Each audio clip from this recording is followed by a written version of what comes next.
Well, hello, sports fans. Larry Eater in Fort Atkinson, Wisconsin. Stuart Weir in Oxford, England, the intellectual capital of the world.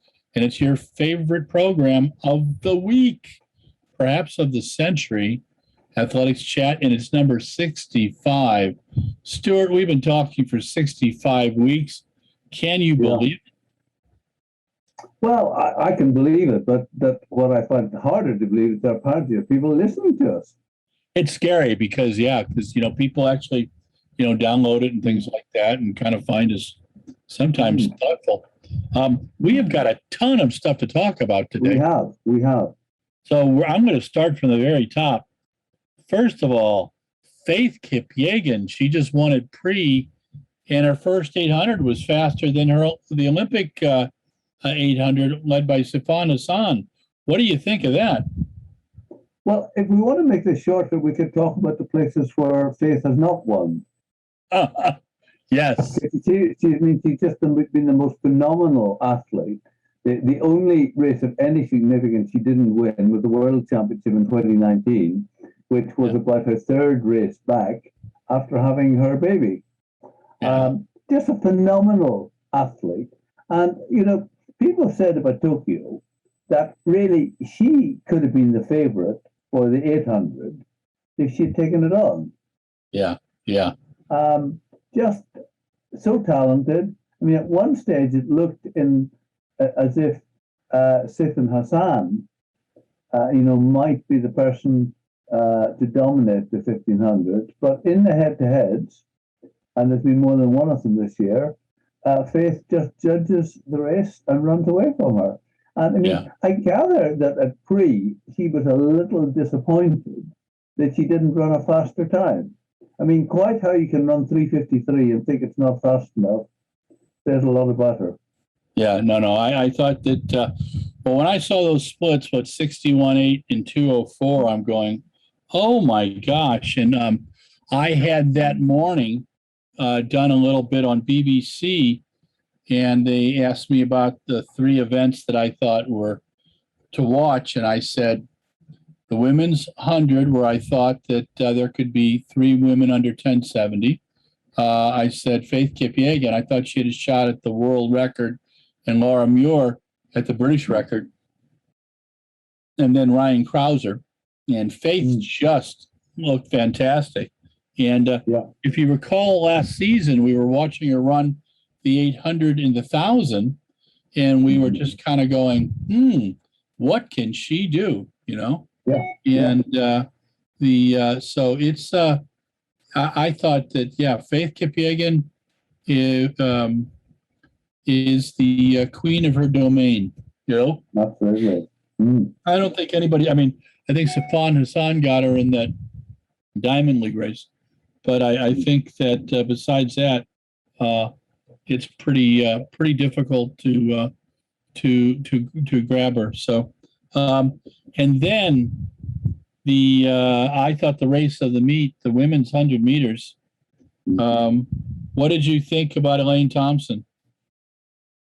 Well, it's interesting because having won the Olympics in 2016, Elaine has been in the wilderness and has had a lot of injuries. It seems that one explanation is that she's just finally got herself fit and has been able to build on it.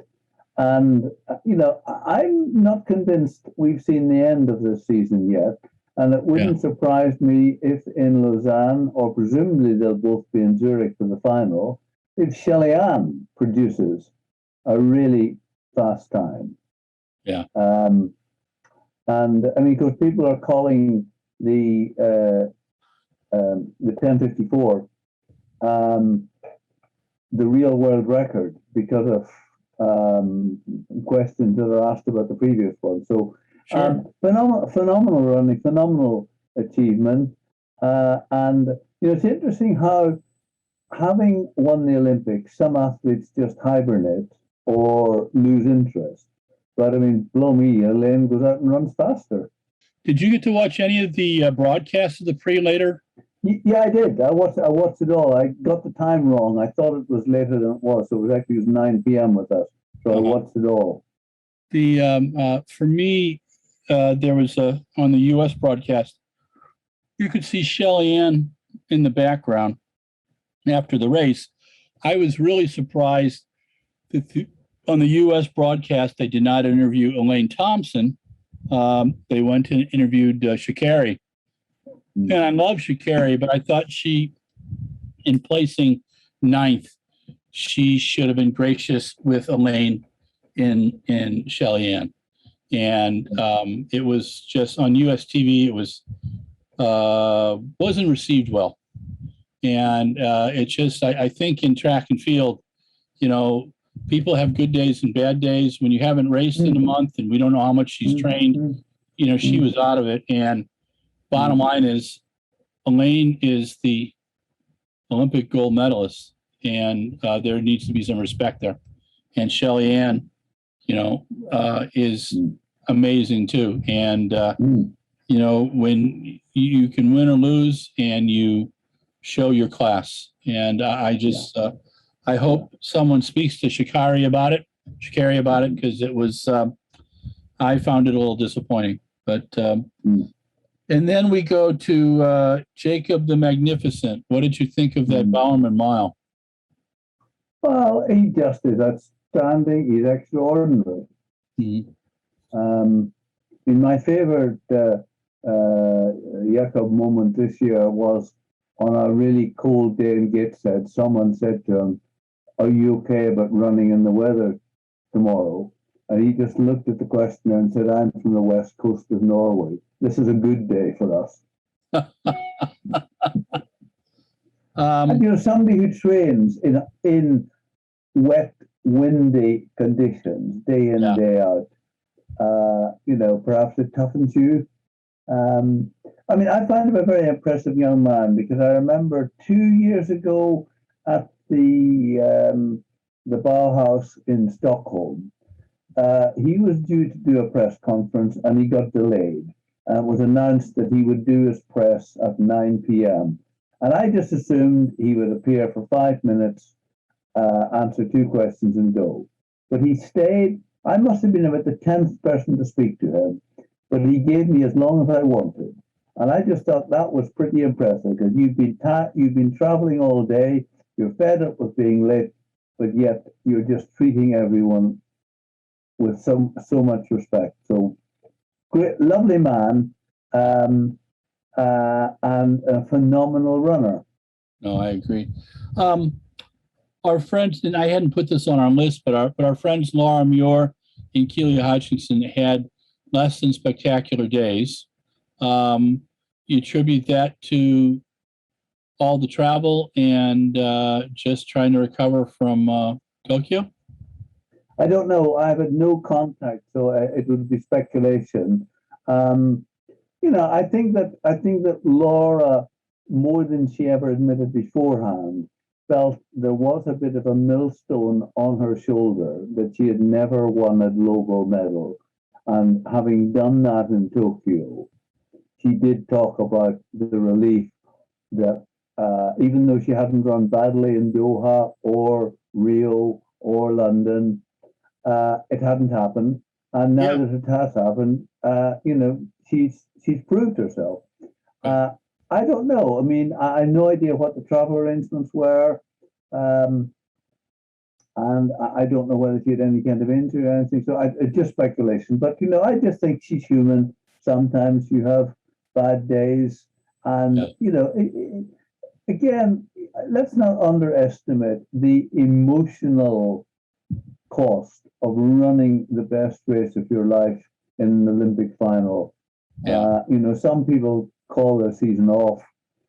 She came and ran. I don't know whether she's running anymore. I know that Gemma Ricci is in Lausanne this week. But yeah, but I mean, again, I wouldn't worry too much about Keely. I mean, she's 19. You know, so I think she's entitled perhaps to have a day off. So I wouldn't worry too much about that. Yeah, Keely was funny at the presser at Pre. a kid, a reporter asked a question about how great the U.S. and the British 800 runners are. So why don't we have a 4x8 and a 4x1600? And how which team would do best? And Keeley, of course, said, "Well, Team Great Britain's going to beat the U.S."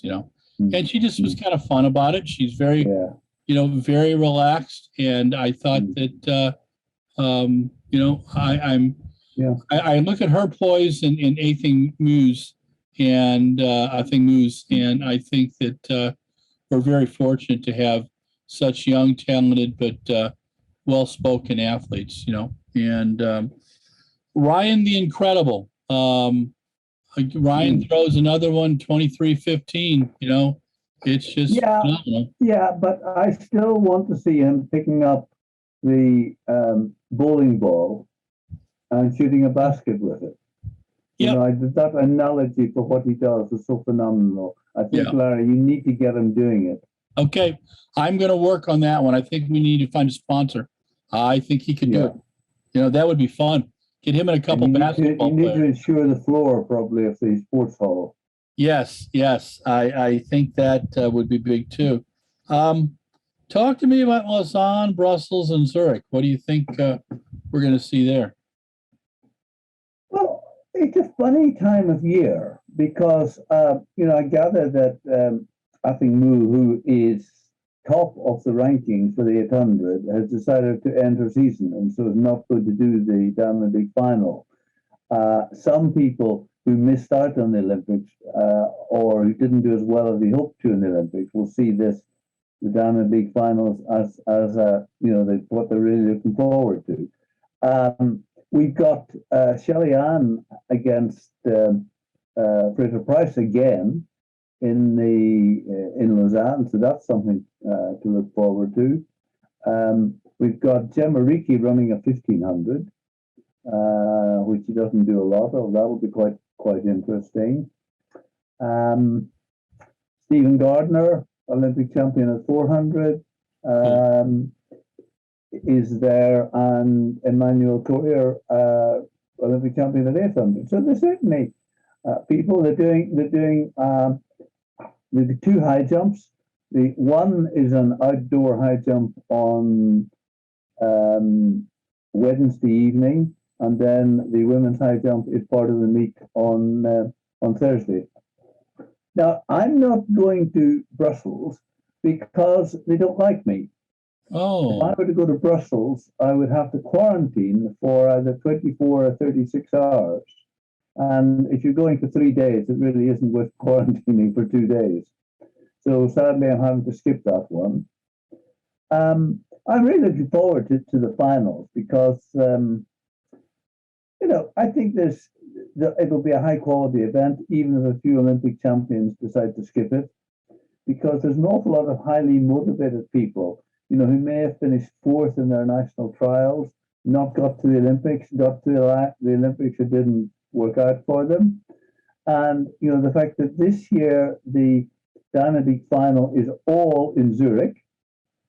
I think there's 6 events on the Wednesday night, outdoor, including an outdoor 5,000 meters, when they run around a square in the city center, and then you've got all the other events on the Thursday evening in a phenomenally long program, which will just go from event to event.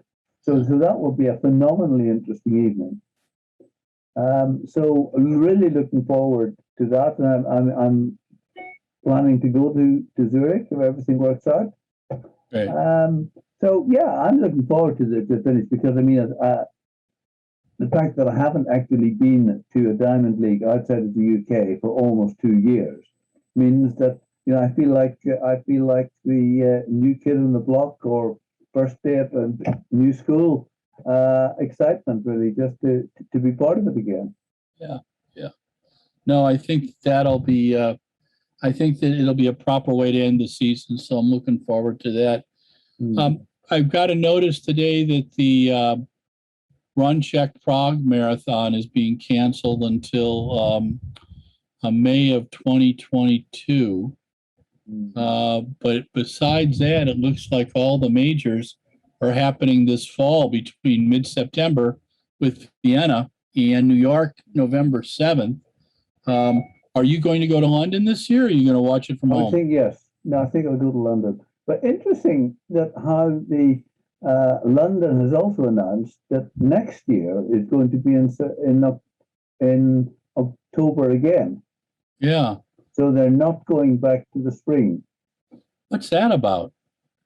I don't know, because my understanding is that the October marathon this year will be as close to what we're used to as it can be. You know, it will have the mass participation. It will be on the traditional course. So it's not that, you know, the reason it's in October rather than in April this year was that correctly they felt they wouldn't be allowed to do the marathon the way they wanted it if they did it earlier in the year. But, you know, with stuff opening up, we're having Premier League soccer being played in front of 70,000 fans in a stadium. So I don't know. I wonder if they are now thinking that the idea of having a series of fall marathons just and have London as part of that, whether that works better. Yeah. Yeah, it's going to be very strange. I'm really wondering if we're ever going to get back to a more normal schedule. Next summer, we have the World Champs in Eugene, the Commonwealths in Manchester, and the European Championships in Munich. What do you think about that? What's your thoughts right now? Birmingham, not Manchester. Birmingham. Okay, sorry about that. Yeah, I mean, I think it's a. The other thing you didn't mention is a dozen diamond leagues. Yes. I mean, I wonder whether a lot of athletes will just skip the Commonwealth. Because, I mean, I know people like Jake Whiteman, who runs for Scotland, is talking about doing all three, but doing 2:15s and an 8. Yeah, yeah. So that he gets a bit of variety.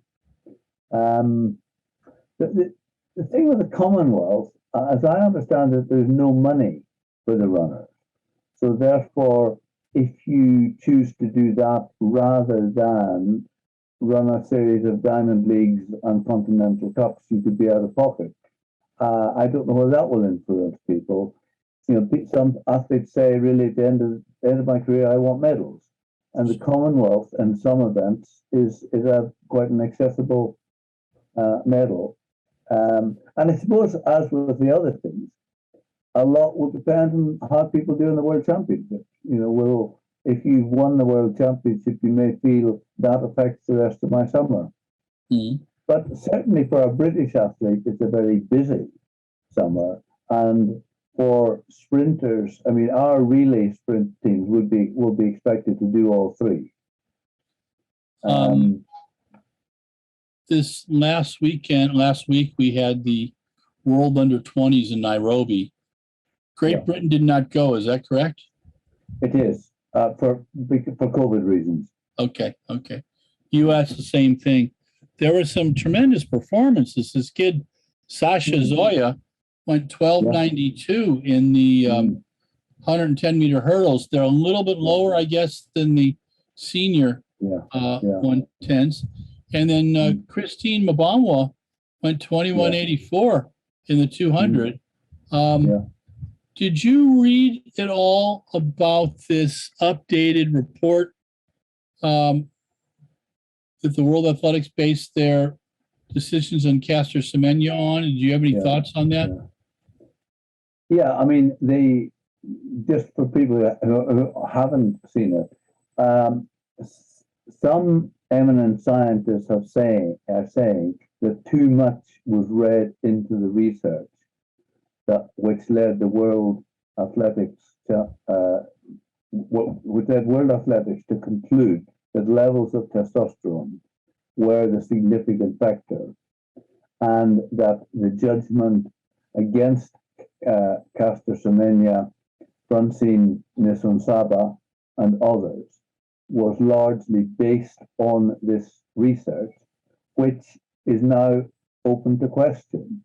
And certainly an instant response, from, I understand, from one of the athlete's lawyers was to ask why this wasn't disclosed at the hearing. Mhm. And, you know, I think World Athletics could find themselves facing lawsuits on this. Yeah, I think you're you know, right. that they have prevented athletes from participating in events based on evidence which may be flawed. Yeah, yeah. But Yeah, I mean, look, let's not think for a moment this is a straightforward thing. I have absolutely nothing against the Namibian athlete you've just been talking about. But when you see someone who has hardly run at 200 meters in her life, beating Shelley-Ann Fraser-Price in the Olympics, yeah, there are questions that have to be asked. yeah, yes. No, I agree. I agree. I thought Actually, that, yeah, I was just going to say, mentioning the world under 20s, you know, I don't believe that certainly at one stage, the plan was that that was going to be Keely Hodgkinson's target for the year, to go to the world under 20s. wow. And when that wasn't going to happen, she had to go for her second choice, which was the Olympics, and she finished up winning a silver medal. Yeah, yeah, that's a lot of fun. You had an assessment of the British team that you supplied us, and you said pretty much the line that's used in your country could have done better. Yes, I mean, I think that there were disappointments. I mean, it was phenomenal. We felt the 800 was an event that we were going to do well in, and the three women reached the final, and everyone in that race was under 150 at 50. We had a second and a fourth, but equally we had four pretty good. We had three pretty good men. Dustin, Giles, and Rowden, and none of them made the final. That was a disappointment. To have two sprinters false start in the same evening, one in the semi and one in the final, was pretty disappointing. Dina Asher-Smith's injury, I think, probably deprived her of a medal in the 200. I'm not sure she would have got one in the 100. KJT, despite all the protestations, I was not surprised that her injury was more severe than we had been led to believe. And I know that was the other leg that went, but you know, people who know more than I do say that if you have an injury in one leg, you're often balancing on the other, and that can happen. I think the medal that pleased many of us greatly was Holly Bradshaw, because you know she's been there and thereabouts. She's been fourth at least twice, and you know to produce it on the night, and it was a phenomenal pole vault competition. Mm-hmm. And you know Holly had set a British record of 490 2 or 3 weeks previously, and then to produce 485 in the Olympic final was tremendous. And you know, failing to go beyond 485 by the smallest of margins. So yeah, I mean, I think something which I was sad about. You know, in 2017, we won medals in all four of the relays. Mm-hmm. But in the men's quarter mile, we didn't have one individual entrant. Yeah. And we didn't reach the final of the relay. Just somehow we've lost, we just don't have any top 400 runners at the moment. Yeah. Yeah, with Martin Rooney and Matthew Hudson Smith being retired. And Anything more on CJ Uja? Is that kind of quieted Still down? ongoing. Still ongoing. I haven't heard anything.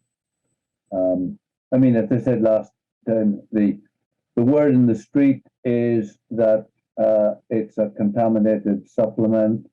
Uh, he has not done anything wrong, but he is responsible for what he ingests, and that he will get a ban, and the relay team will lose the medal.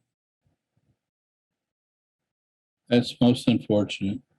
Just really. I mean, there's an interesting comment from Laura Muir on supplements this week about how diligent she is. Now, I have no idea whether CJ, I'm not casting any aspersions on her, but Laura said that if she has a supplement, she will check the batch certificate, and she doesn't care who else has checked it before her. She will not take anyone's word. She will verify before she accepts it. Yeah. And yeah. Yeah, it's just there's so many athletes we've heard that ruin their seasons, couple seasons, and in some instances now careers because of things like this. Yeah. Are you hearing anything on the indoor season yet? No. No reason to think it won't happen as usual. There's a World Indoors coming up. Yeah. And I wonder about a couple of the events that they've scheduled for China and how that's going to be affected in 2022 and 2023. I just think that we've still got some questions and some cautions. And I just think we're going to have to take it as it comes. That's the best we can do. Yeah. I mean, I think the bottom line is whether people will feel confident going to China at the moment, and I'm not sure I would. Yeah.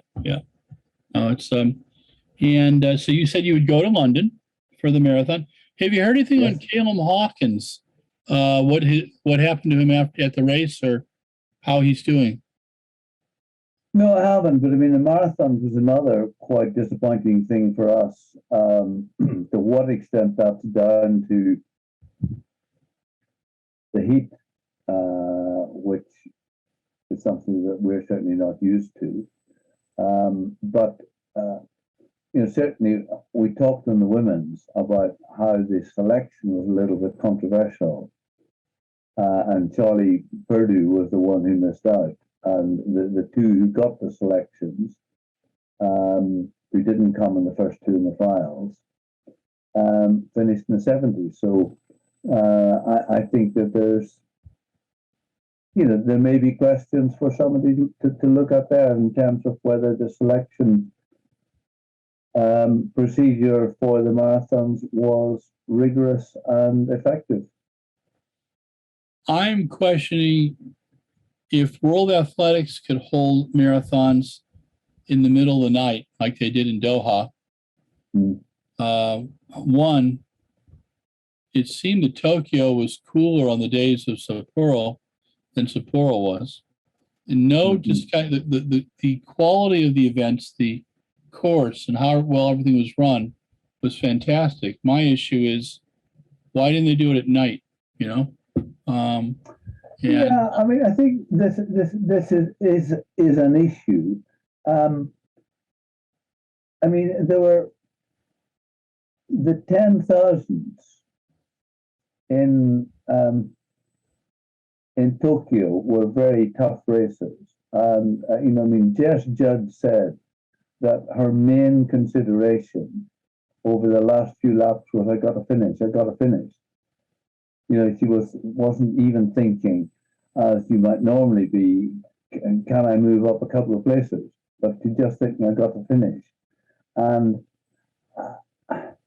I don't know what the answer is, because we've been through this with Doha, and now we're talking about it And I mean, in the Commonwealth Games in Australia was pretty hot, and we had runners collapse.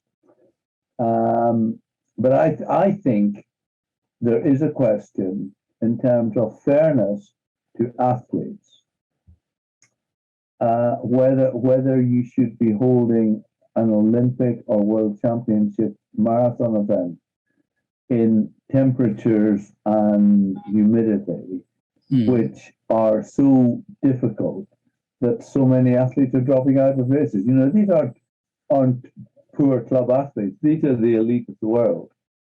And if they're finding you train all year, 4 years for this race, and when it comes, you find the conditions are such that you're dropping out.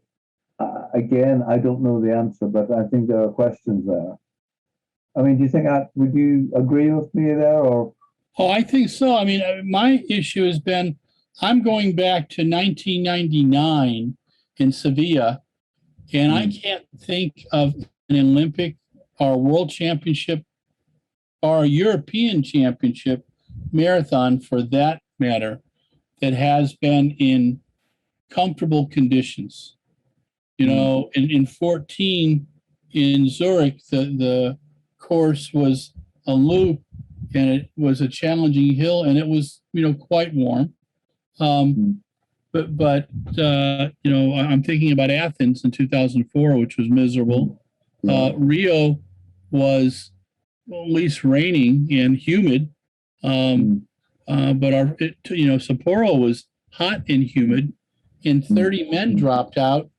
And these are elite men. These are people who are not just doing this as a dalliance. And the same on the women's side. I mean, you could see the dropout rate is too high in the last World Championship and the last Olympics. So I think that Caleb Hawkins, I worry about him because of what happened in the Commonwealth Games. Yeah. And, you know, I don't want it to take a huge effect on him. Is Mo running London this fall? I don't know. I have not seen that. Okay. We'll have to check it out. I'll do some work this week so we can pontificate on him next week, you know, and kind of see where our friend's going. But, you know, it's been a strange time. You know, you think about 2012 and how excited we got in the 10,000 meters when Mo and Galen Rupp did so well, and then they both came back in the 5,000. And you look now and you see, you know, Galen would like to do another Olympics. We just did an interview with him, and he's running Chicago in the fall. And Mo, you know, is pretty adamant about, hey, you haven't seen the last of me either. It's just that there's so many amazingly talented athletes coming through. Joshua Cheptegei, Jacob Kiplimo, Jacob Ingebrigtsen. It's just the American Grant Fisher, your guy Mark Scott, and in the women's side of distance running, Sifan Hassan. You know, people kind of, I don't think they gave her trouble, but they were like, "Oh, you couldn't break the world record." Well, world records are difficult. You know, we were talking about kind of the changes in the guard, but we also talked about Sifan Hassan. You know, she ran a 27 for the 5 over the weekend. It wasn't 14:06, but the woman's run 61 kilometers in Tokyo racing, and you know, she's allowed to be human, and now they're setting her up to go after the 10,000 meter world record in a couple of weeks. They got to let her sleep a little bit, you know. But we have revealed it's all down to coffee. Yes, that cracked me up. That was one of the best quotes of the whole event. You know, that without actually, coffee, I'm starting a campaign to get coffee put onto the banned list. Yep. I think you could.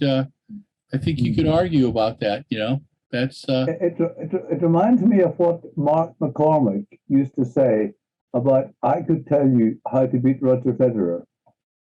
Don't play him at tennis. There you go. That's true. It's true. I know she's quite talented. Well, my friend, we've survived another week. This is the 65th week of the Athletics Chat. Really enjoyed your good, bad, ugly, funny column, and our readers have too. And I'm going to be putting up a few things this week that should be kind of fun. And I look forward to seeing you next week, but also this week in Lausanne. So travel safely. Indeed. Okay? All right. Okay, thank you. This is Larry Eder and Stuart Weir, Athletics Chat 65. Stay safe. Thank you for following us. Thank you to Mike Deering, our program director, program manager, who tries to keep us in line. It's a 12-step program. I think Stuart said about the 10th or 11th step. I'm at the first, just as we all know. But Stuart, have a great week. I hope you get to play some golf. I'll be in Lausanne all week, so no golf. Oh, my gosh. You're giving up golf for athletics. Thank you, my friend. Yeah. Okay. All right. Cheers.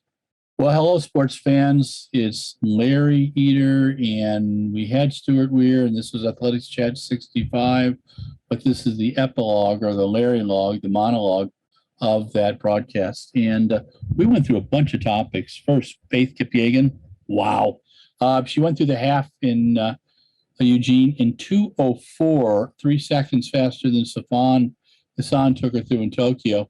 Ran a 3:53 as opposed to her 3:51 big time earlier in the season. But you know what? Faith has been amazing. And think about it. Major championships that she's lost was just 2:19 in Doha pretty soon after having had her baby. And you know what?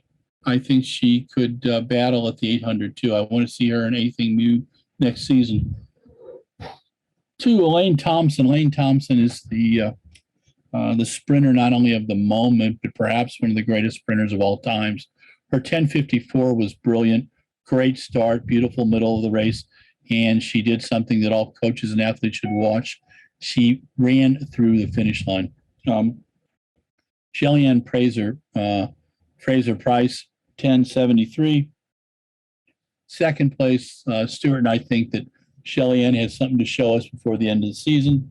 Sha'Carri finished last, 11:19. I'm not sure that's really a surprise after having a month off. What I wasn't real happy with was I know what she was trying to do is tell her fans that she's not giving up.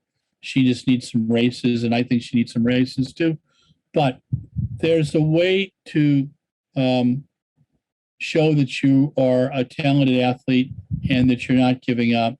And there's also a way to show respect to the athletes you're competing with. And I hope Sha'Carri and her team can think about that. I think she's a wonderful athlete, and she's sure a lot of fun to watch. And I really enjoy her and would love to interview her.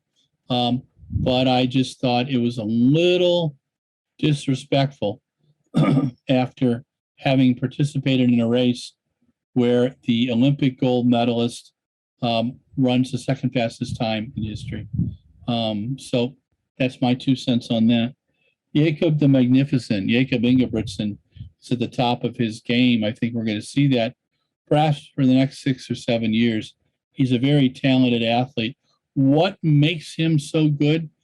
A frighteningly high oxygen uptake level, cross-country skiing as a kid, and the way that they train using speed play, using high-intensity tempo work, high-intensity intervals.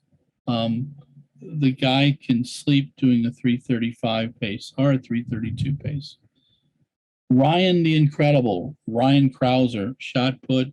I still think Ryan can break the world record again this season. Not sure if we'll see him compete anymore.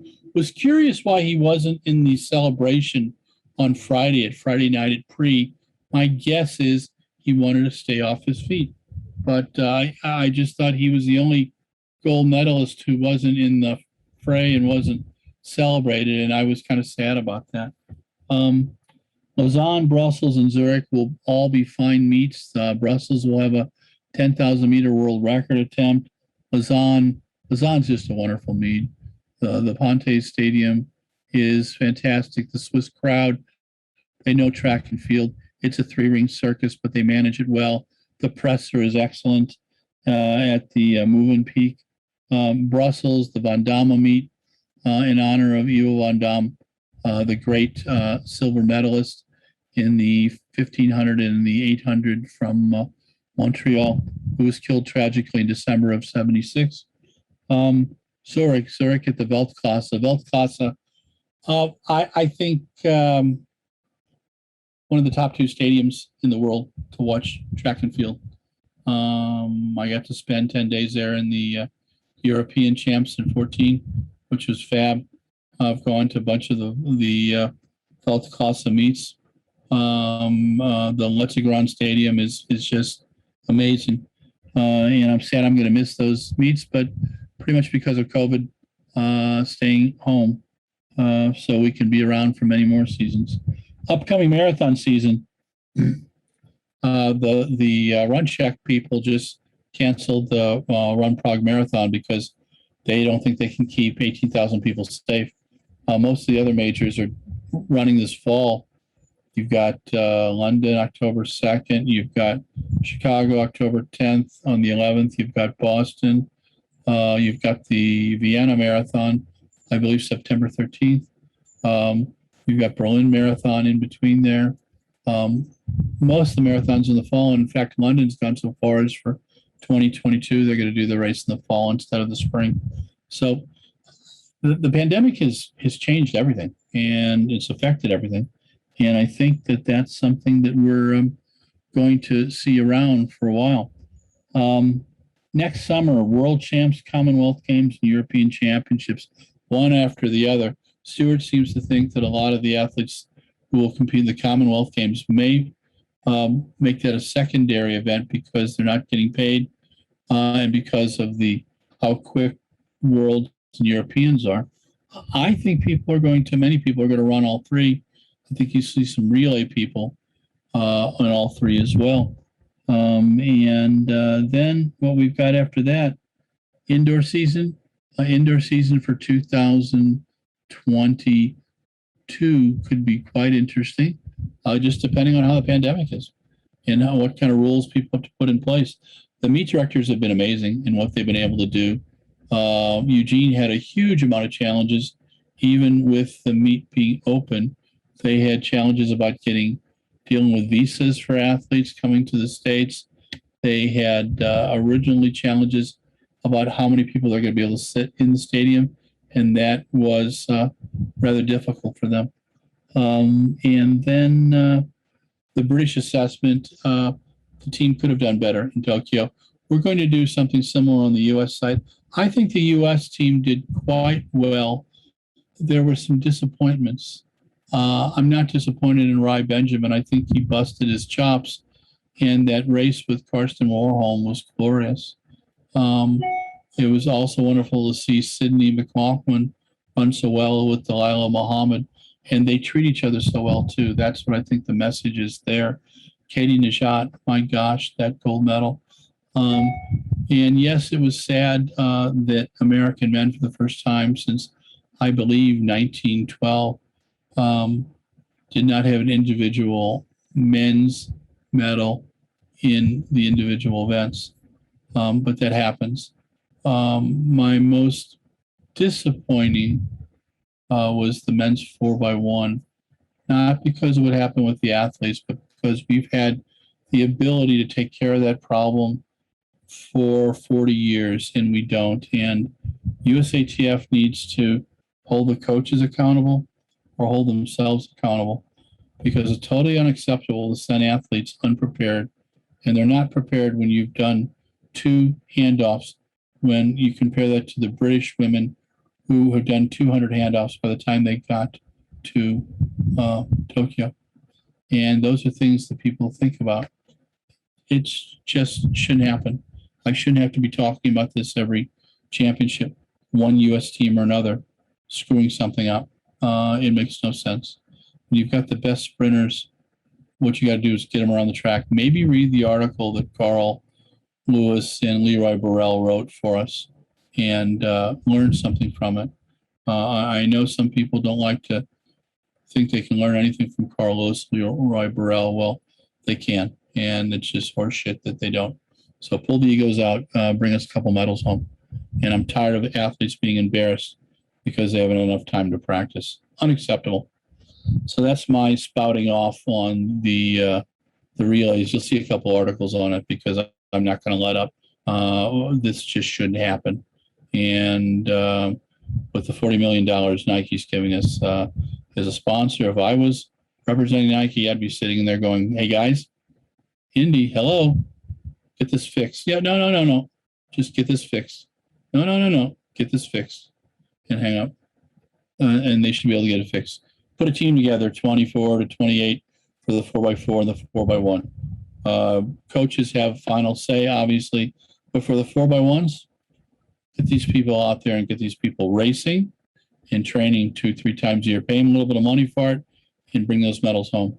There is no excuse for us not getting golds in the 4x1s and the 4x4s.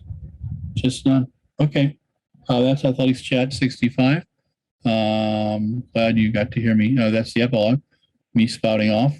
Thanks again to Mike Deering, our program manager, production director, for managing this and managing all 65 weeks. It's amazing that he hasn't, drop kicked me yet.